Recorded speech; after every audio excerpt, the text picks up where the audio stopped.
The Encyclopedia of the Jewish Religion on the word agent, which is the Hebrew shaliach, which means one sent.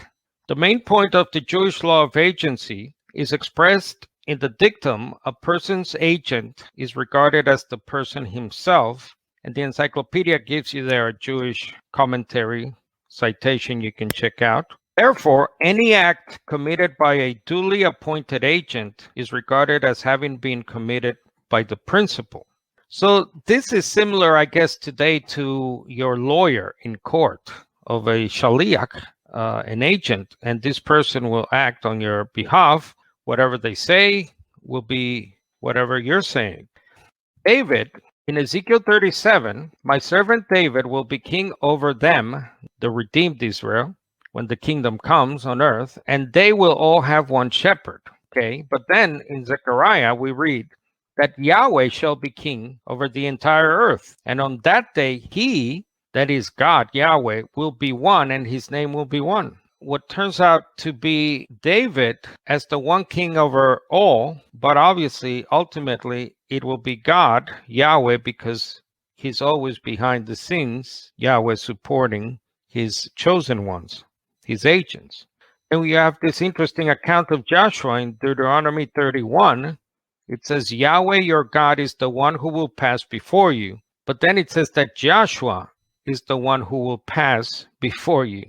There's almost this blending, as we will see, this mixing of the principal and the agent. They're almost one and the same, but obviously not one and the same person, or not two persons in some mysterious one Yahweh or one God.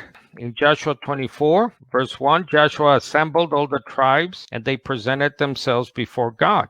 So that's interesting. So you have Joshua there as God. And then 1 Samuel 10, Samuel assembled Israel in verse 17. And then in verse 22, Israel asked Yahweh. The agent here is Samuel, but Israel treats Samuel as Yahweh, the one God of Israel himself. So the principle of agency is also used for humans to humans. So in Genesis 43 and 44, we have a story there of the steward of Joseph, who is sent by Joseph. And then this steward is identified as Joseph himself. So again, this principle of agency is used even among humans. As I said before, like today, you can use another human, another person to be your shaliach, be your representative, be the one you sent. In Luke 7, the servants of the centurion are described as the centurion himself. So this is in Luke 7.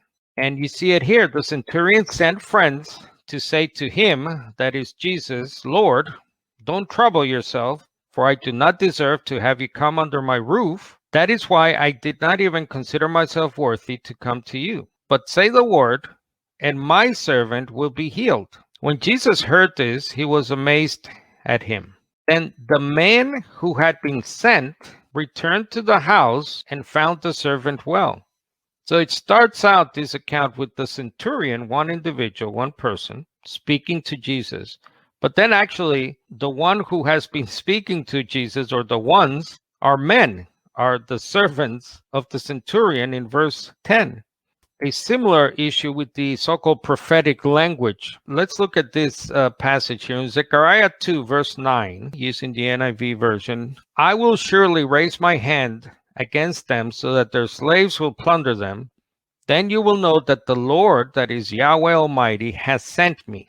It's interesting, though, that in other translations, like the NET Bible, they understand what's going on here because they put clear quote marks. For example, I am about to punish them in such a way, he says, so that's the prophet in yellow. So the prophet Zechariah speaking for God, but the translators here, to make it clear what's going on in the passage, add the quote marks. And then again, quote, that they will be looted by their own slaves. Now this is again God, the Lord God speaking. And then they close the quote marks, as you see there, the NET. And then you will know that the Lord Yahweh, who rules over all, has sent me. So they're trying to help us here, the translators, by adding the quote marks. We know that in the original text, there are no quote marks. But sometimes this is needed to help the reader out so there's no confusion.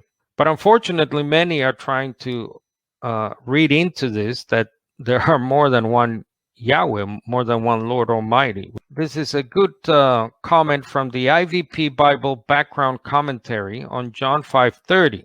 Jesus is thus a faithful shaliach, or agent, again, one who is sent. Jewish law taught that the man's agent was as a man himself, backed by his full authority, as we read in the Jewish Encyclopedia, to the extent that the agent faithfully represented him that is the principal, in this case, the Lord God, the Father. The commentary notes that Moses and the Old Testament prophets were sometimes viewed as God's agents, as we just saw, right? All those examples I gave you with Samuel and Joshua, and Moses obviously was a prophet. What's interesting is that when it comes to Moses, 4 of the 10 plagues set on Egypt by God were actually performed by his brother Aaron. And the other interesting thing, as we saw, was that Old Testament prophets oftentimes speak for God in the first person. Another commentary here from the Theological Dictionary of the New Testament on the word apostolos, which is, by the way, the equivalent for the Hebrew shaliach. In Hebrews 3:1, Jesus himself is called an apostle. It is best explained by the later Jewish shaliach, that in the Son there speaks and acts God himself. Apostles are officers of Christ by whom the church is built. In this respect, they may be compared with the prophets of the Old Testament. For example, Ephesians 2:20, Ephesians 3:5, whose office, on the basis of their commission, was to prepare the way for the one who was to come. So in a way, we're shaliach, we're apostles of God, and obviously his Son.